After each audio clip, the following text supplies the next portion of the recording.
உதகை சட்டப்பேரவை தொகுதியின் காங்கிரஸ் வேட்பாளர் மாற்றப்பட்டதற்கு எதிர்ப்பு தெரிவித்து அதிருப்தியாளர்கள் போராட்டத்தில் ஈடுபட்டனர்.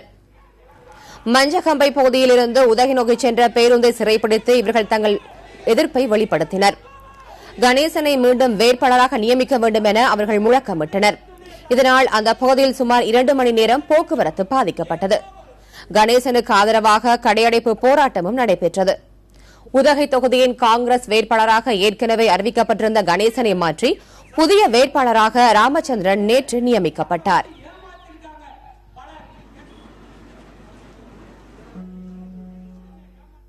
காங்கிரஸுக்கார் பணத்தை வாங்கி இனிமே பண்றதுனாக்க காங்கிரஸ் கட்சி எப்படி உருப்படும், இரண்டாவது நமக்கு எப்படி வெற்றி வாய்ப்பு கிடைக்கும். இப்போ